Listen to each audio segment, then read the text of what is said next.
Hello, friends, and welcome back to the Wise Practice Podcast. We are excited today to be talking about the 5 things that practice owners should not be doing in their practice. And I have a returning guest here with us. We have Zack Ufland, who is a private practice owner, consultant, and leader who's passionate about helping therapists build sustainable, thriving practices. After transitioning out of an agency, Zack successfully built a private pay practice, Paradigm Therapy, in Raleigh, North Carolina, and later expanded into a group practice alongside his wife. He's known for his focus on creating strong systems, healthy boundaries, and a positive team culture that actually supports therapists and clients. So today, Zack helps practice owners grow with intentionality so that their private practice can support the life they want. And he serves as one of the consultants at Wise Practice. Thanks for coming on the show. Yeah, thanks for having me. I'm excited to be here. Yeah. So we are going to go ahead and jump into the do's and don'ts because I had you on a previous episode where we got to know you a little bit better. So if you missed the episode for this one, please go back and listen. But we're going to talk about the 5 things that practice owners should not be doing in their practice. And a lot of times, I don't know if you agree with me, you don't know what you don't know. hmm Yep. Or something sounds like a really good idea, or is something that most business owners, private practice owners do in your particular area. And so sometimes we offer these things and don't even question it just because it's part of what clients expect or what is just run of the mill. Yeah. Do you know how many practice owners reach out and say, oh, yeah, I do that thing because the guy down the street does the thing? And I'm like, well, that's a dumb thing. Right. Well, Or that's especially when no. clients call and they've been calling around different places and they want something or they're expecting something, then that can kind of lead to some conflict. And then as you're building a business, sometimes you want to remove every single barrier possible, even though sometimes those barriers can be kind of healthy. So, Ah, I'm interested in knowing about that. okay, so how we kind of structure this, Whitney and I, is I have 5 things that I think that practice owners should stop doing, and she doesn't really know what I've written on this list. So I'm going to pitch them to you on the fly. These are things that I've done. Maybe I currently do some of these things. Maybe I should stop them. Maybe I shouldn't. Curious to know what your thoughts are. Maybe we can kind of go back and forth. How does that sound? Sounds great. Okay. So the first one is huge. And this was something actually that in my consulting we talked about. Okay. You should not offer free 15-minute consultations for new clients. Well, what if that's the only way people get new clients? Well, that would be my counter. So this was a huge thing because at the practice I was before, that was just part of the culture. Was 15-minute consultations is the best way to get people in the door. They get to hear the therapist and they get on your caseload. Now, what are your thoughts as it relates to consultations? Do you do free 15-minute consults in your practice? Absolutely not. Actually, we do. I'm sorry. You do? You're like, oh no, you've never told me. No, we don't offer it, but if somebody requests it, we do. We do if they request it. But I do have to pay the therapist to do the 15-minute consults. But I'm just sitting here listening to you and I'm thinking, what professional offers free 15-minute consults other than therapists? That's exactly right. You When know, I was in my doctor? when I was in my training and to be a therapist, I remember one of the things that helped me so much was people asking me or my supervisor saying, Zach, would you expect that of a doctor's office? And Mhm. there's something about the therapist's culture because we care about people so deeply that we just want to meet them exactly where they're at. But sometimes 15-minute consults are not helpful for anybody. They're kind of confusing to the client because they're not sure, okay, is this a session? Like, what are we doing here? You are asking them to be a little bit vulnerable without actually like buying in, which there's some, ethical things there. Also, it doesn't give a fair opportunity to the clinician to really like sell themselves. Like, Mhm. when I used to do 15-minute consults, I would say to the potential client, give me 1 to 2 sentences of what you're going through, and I'll tell you how I think I can meet that need. 1 to 2 sentences of their entire thing that they're struggling with. It's It tough. kind of devalues the situation. Yep. Yep. Mhm. And last thing, and then I want to hear more of your thoughts. What we found in my practice is that there were some clinicians that were better at converting than others. And those clinicians that couldn't convert, it was because they didn't know how to go from 15 minutes, which is a hard expectation, building that rapport to then translating because we're private practice and insurance based. Yeah. So sometimes people view it as like free therapy, and I don't know. But going back to your question, what if that's the only way to get people in the door? It's not. That's just what people say. That's their excuse when they get mad at me when I tell them they can't do them anymore. Well, I think it's fear based. Mm. It can be fear based. Because they think a client won't schedule if they don't give them 15 minutes for free. Mm-hmm. Mm. Yep. A lot of people call into our practice, and we track this. Most ask for a free 50-minute consult. And so what do you say? We're working through it. This is one of those should stop doings that even for me personally, I'm wrestling through because I'm trying to balance, okay, do I hold firm and risk losing that potential client?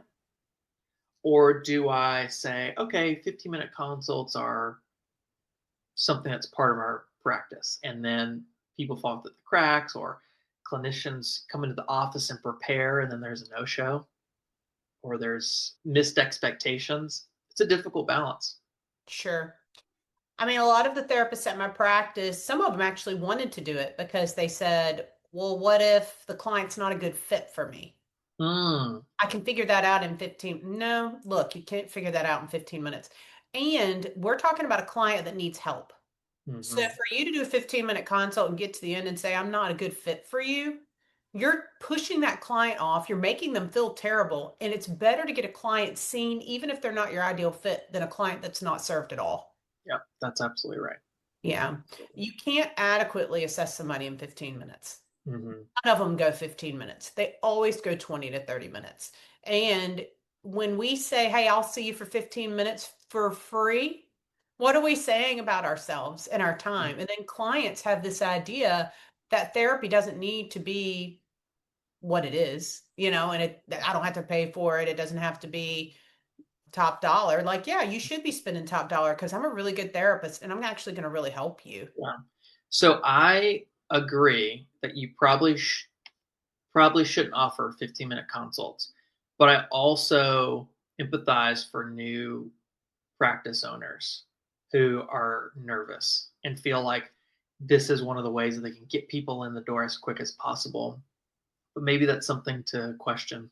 So, Mhm. all right, ready for the next one? Sure. You should not give grace for missed appointments. Like, you get one free late cancellation. What do you think? Yeah, we actually talked about this in the wise practice community yesterday. Yeah, because one of the girls said we were talking about our struggles in our practice, and she said our biggest struggle right now is this cancellation issue. And she said, we give one grace. And I said, so your paperwork says that you're going to get charged for a late cancellation, but then when they do it, you don't do it. So you do something the opposite of what you say you're going to do. If you're going to offer a grace one, put it in your paperwork. Say, hey, you know what? I'm going to give you a freebie. I'm only going to follow my policy some of the time.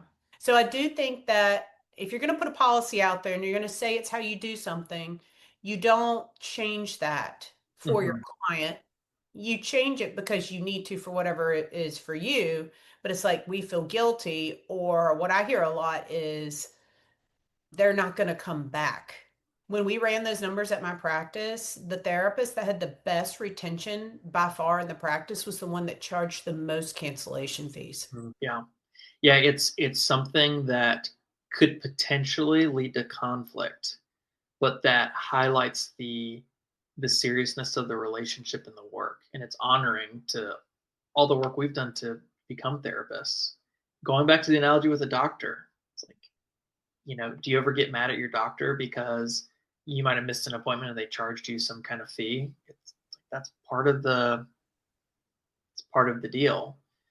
But yeah, this one is difficult. How we handle it is we give one freebie.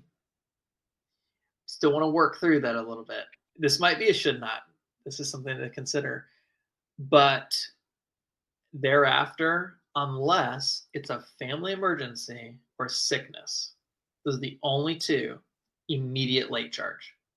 Do you have a hard time getting the therapist at your practice to implement that policy? Not the therapist here.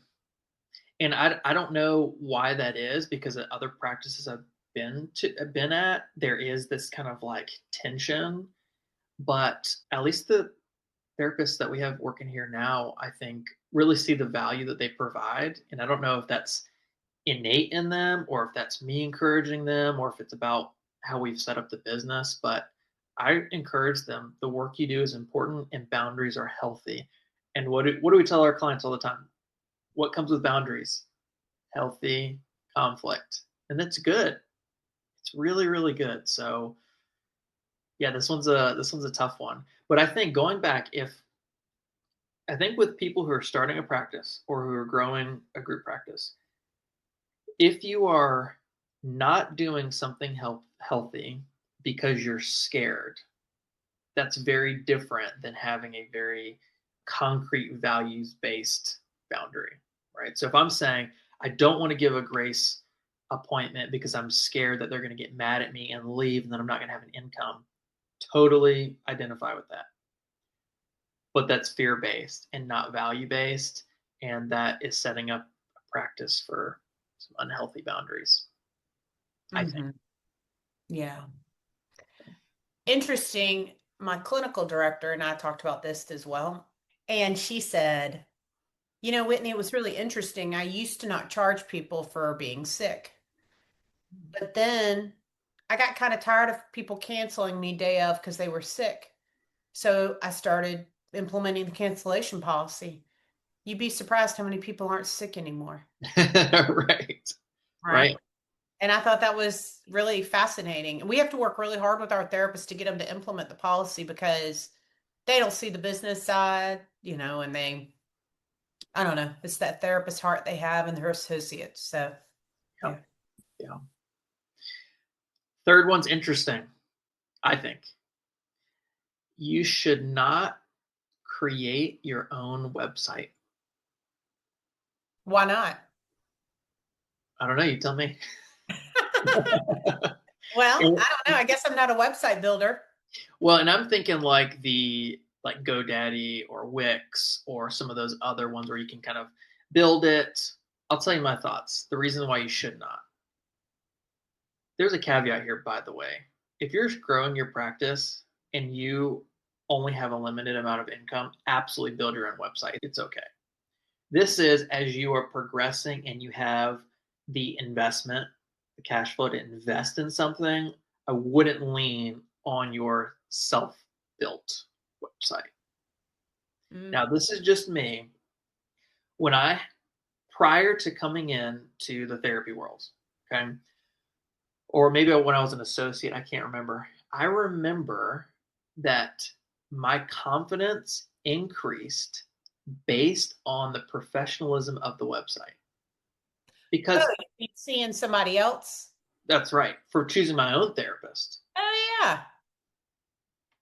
And whenever I see at the bottom created by Wix versus some company that designed it, you can just tell there's a different professionalism to it. Now, some people might disagree with me, and that's totally okay.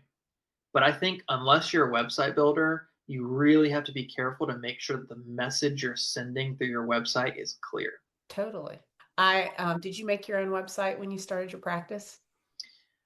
I Simple Practice has this feature where you can build your website through them, and it came as part of the package.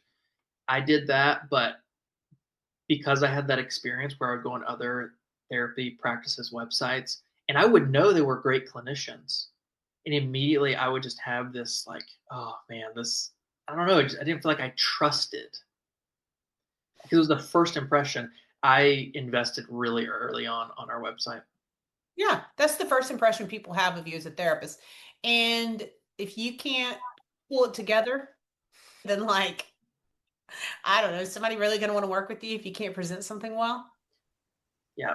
Yeah. Yeah. And I want to make sure that, I am not suggesting that those that have made their own websites or less than are not creating a good impression. You just have to be very careful that if you self build a website, that it looks not just good, but great. Yeah. Because it's very easy with those self building websites for it to look just a little bit off. Well, I sound old, but it was really hard to make a website when I started. Yeah. It's a lot easier now. And I made mine on WordPress, and WordPress was like a beast back then. Now it's got like templates and stuff. But yeah, I made my own website at first. And when people would call and schedule, I'd be like, I'd say, "Oh, tell me what it is that drew you to call me because I want to know if my marketing's working." And Mhm. they'd be like, "Your website." And I'd be like, "Really? Are you sure?" Yeah. But as soon as I got the money to invest in something, that was the first thing. My nanny Mhm. at the time, her husband was a graphic designer at SCAD and had just graduated. And I was like, Wow. please make my website. So he made it, and it actually was his doing until I got it done about a year ago. Wow. That's incredible. It Mhm. really doesn't have to be that expensive either. Like you don't have to spend thousands and thousands of dollars to fully build out a website. It can literally just be to invest in a landing page that looks amazing. Yeah. So I have to add more things here about my pet peeves about websites. Do not put yourself all over the front page. I just get so sick when I see a therapist who's the very first thing on their website. And therapists can be so, oh, I'm so judgmental. I'm being the very thing I'm talking about, but like arrogant, like it's all about me. I got this PhD, master's degree. Come look at me. Mm, Clients don't care. yeah. They care about themselves when they come to your website and they want to feel seen and heard and understood. There is a website I saw the other day and I just about fell out of my chair. It was the therapist's face. Like that's all it was her face when you first got to her website. And of course, as a prospective person wanting to learn about this therapist, I thought to myself, well, dang, the whole world's about her. First thing you see, and that's all you see is a big picture of her face. And so I think therapists, we do want to hear about you. Put it on the about page. Put it in a separate area, not the very first thing a client sees when they come to the website. Yeah. Last thing on that point, I think that we sometimes have a bias on like there are certain things I look for that help me build trust with other people and other professionals, but that doesn't mean that that builds trust with everyone else, the general population or the target audience. So like for me, when I see credentials, probably because I have credentials, that builds trust. But for the general population, they have no idea what certain letters mean. Some don't even know what the difference between associate and fully licensed means. They just know fully sounds probably better.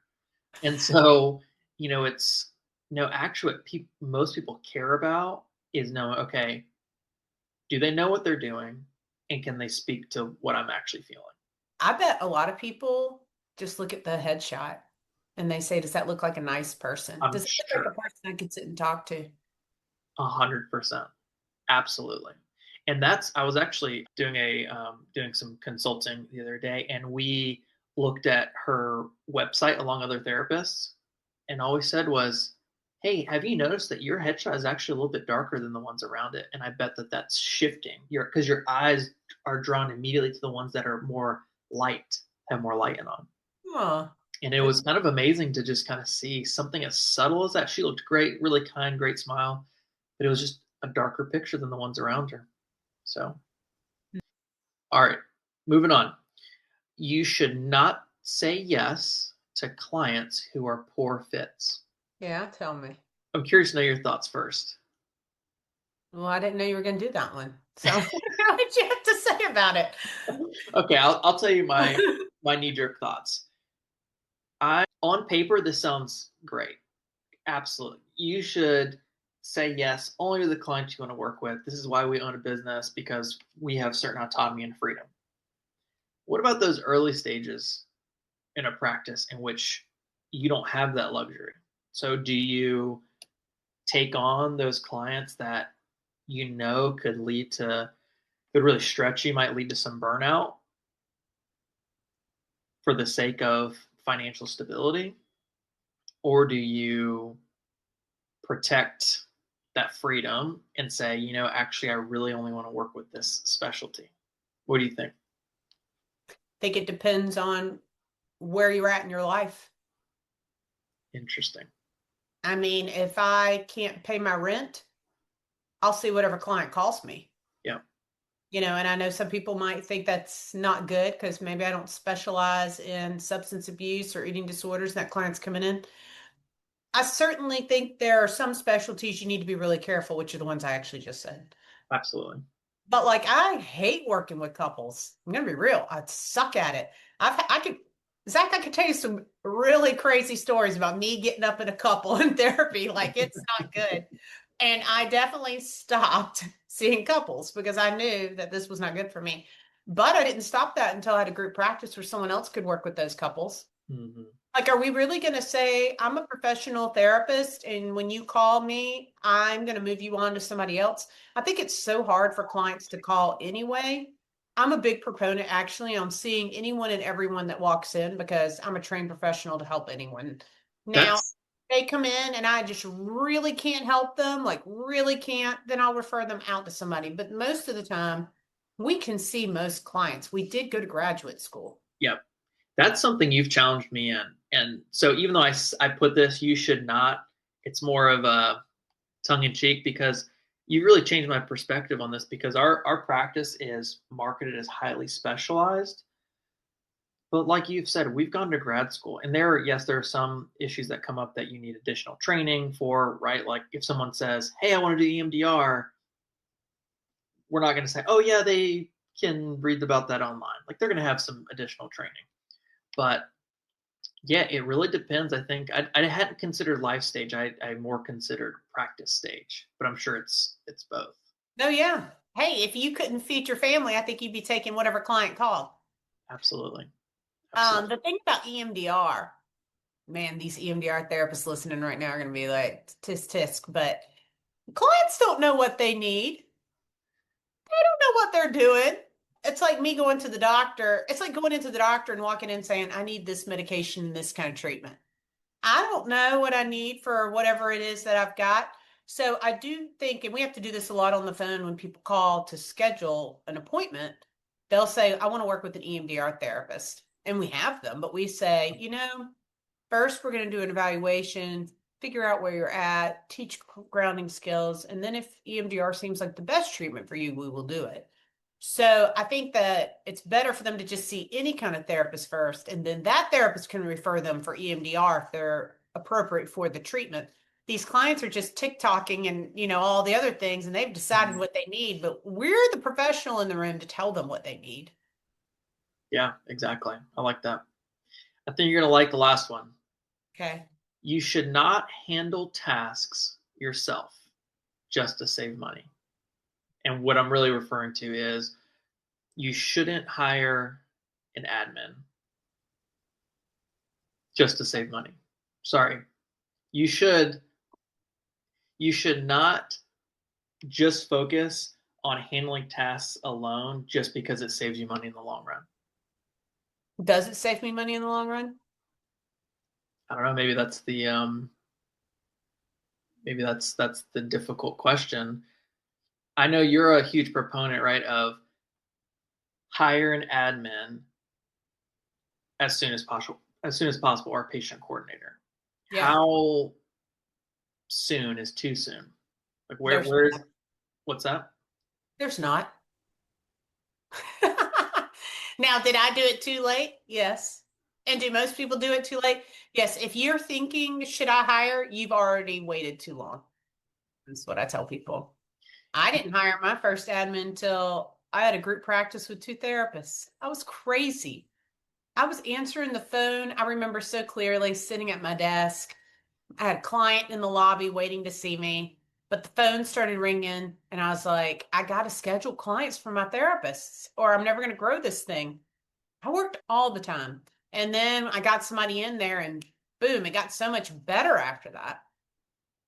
There's something that I tell my consulting clients, and that is with every decision you make about money, you need to ask yourself, what is the money I could make investing this money? What is the upside to it? Because if you're just looking at what you're spending, you're going to make a non-informed decision. So if you hire an admin for X number of dollars, X number of hours a week, um, but every time someone calls, they answer and they schedule them, that's immediately paying off this, and you're continuing to grow.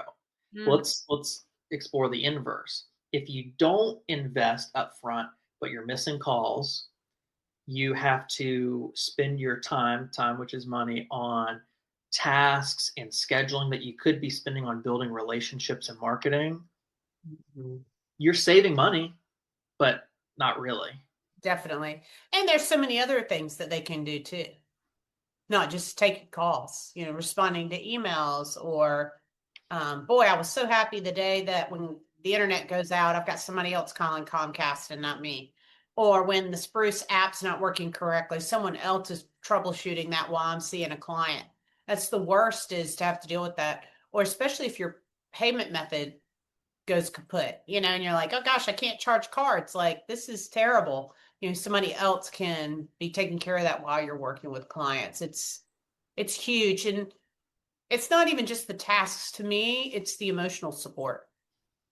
Yeah. Like I can, even sitting here talking to you about, thinking about my first admin that I hired, she was the heart of Water's Edge for the first 2 years, and really was my right hand when things would happen. I need someone to pray with me or think about something or talk through something. Mhm. I always called her, and now it's like I call Lisa now and talk to her about things. So it's these people, they are the backbone of my business because they actually do the work, but also the emotional component of it is important too. Yeah, and it's amazing how many people there are more people than you would think that are looking for a job, a part-time flexible position, like an admin work. I mean, we're making a change up here at Paradigm. We're shifting some things. It is amazing how much interest we got. Truly overwhelming. So, Great.